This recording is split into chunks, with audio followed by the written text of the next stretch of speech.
নাম হচ্ছে নৌশাদ জাহান। একটু নদিয়া থেকে আসছি। ভাইবাতে দিয়ে আসলাম, ভালোই আলহামদুলিল্লাহ। আজ কোন বিষয়ে রাষ্ট্রবিজ্ঞান ভাইবা ছিল।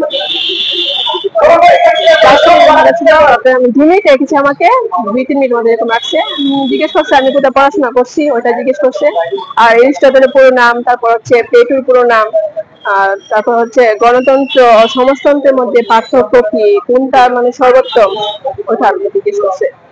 আসসালামু আলাইকুম, আমি জেসমিন আক্তার জেলা থেকে এসেছি। আমি প্রথমে সালাম দিয়ে আমি হচ্ছে কলেজের প্রভাষক পদের ভাইবা দেওয়ার জন্য এসেছি রাষ্ট্রবিজ্ঞান। ভাইবা বোর্ডে প্রথমে সালাম দিয়ে ভিতরে ঢুকেছি। 3জন ম্যাম ছিলেন। 1 মিনিটের মতো ছিলাম ভিতরে। আমাকে মোট 4টা প্রশ্ন করেছেন।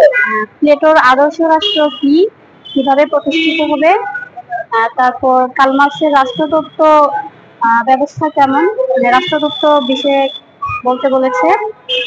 আর রাষ্ট্রবিজ্ঞান কি এবং কি নিয়ে গবেষণা করে, বা রাষ্ট্রবিজ্ঞানকে কেন বিজ্ঞান বলা হয়, এটা জিজ্ঞেস করেছে। আমার নাম হচ্ছে আয়শা খানম, বরিশাল জেলা থেকে আসছি, উজিরপুর উপজেলা। আমি বরিশাল ইউনিভার্সিটি থেকে রাষ্ট্রবিজ্ঞান নিয়ে পড়াশোনা করেছি। তো আমার আজকের ভাইবা আলহামদুলিল্লাহ ভালো হয়েছে। আমাকে যেসব কোশ্চেন গুলো করেছে আমি সবগুলোর উত্তর দিতে পেরেছি। রাষ্ট্রবিজ্ঞানের ভাইবা ছিল। রাষ্ট্রবিজ্ঞান কাকে বলে, তারপর রাষ্ট্রবিজ্ঞানের আধুনিক জনক কে ছিলেন, উত্তর দিতে পেরেছি।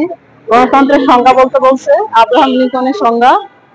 তারপর যুক্তরাষ্ট্রীয় সরকার বলতে কি বোঝায়, যুক্তরাষ্ট্রীয় সরকারের কয়েকটি দেশের নাম বলতে বলছে।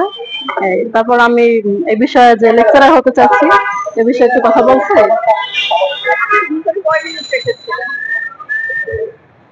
3-4 মিনিট আমি 2য় নম্বর সিরিয়ালে ছিলাম। 3জন ছিল।